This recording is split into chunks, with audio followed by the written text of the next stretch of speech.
Hola, soy Alicia y te voy a enseñar las palabras y frases más útiles en español para el día a día y los viajes. Los vídeos de español para principiantes hablantes de inglés tienen subtítulos en español y en inglés. Si prefieres el vídeo más lento, puedes cambiar la velocidad de reproducción. Hola, te voy a enseñar ahora en español para ti que eres extranjero el verbo ir en presente de indicativo, cómo se conjuga y cómo se utiliza. Vamos allá. La conjugación de ir en presente es yo voy, tú vas, él, ella, usted va. Nosotros, nosotras vamos, vosotros, vosotras vais, ellos, ellas, ustedes van. Y ahora vamos a aprender cómo se utiliza el verbo ir.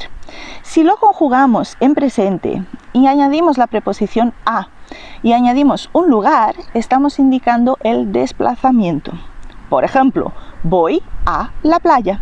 El verbo ir, yo voy, la preposición a y luego el sitio hacia el cual me desplazo, la playa. También puedo decir voy al centro, es lo mismo, pero claro, hacia otro sitio, no a la playa, sino al centro. Y otra forma de utilizar el verbo ir en español es formando el futuro.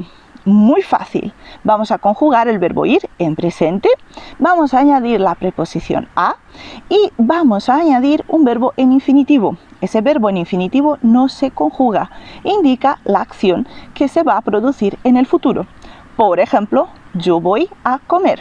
Yo voy es el verbo conjugado, ir, y luego a, la preposición, y comer, que es la acción que quiero realizar. Y estos son los principales usos del verbo ir en presente en español para ti que eres extranjero.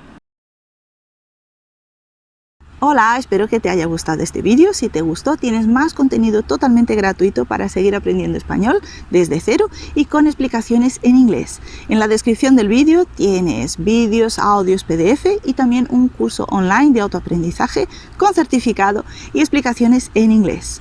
Y si te gustó este vídeo, deja tu me gusta, suscríbete al canal y también deja tu comentario. Indícame qué es lo que te gustaría aprender en español y así puedo crear contenido adaptado a los deseos y a las necesidades de mis estudiantes. Muchas gracias por tu apoyo y espero que te lo pases muy bien aprendiendo español.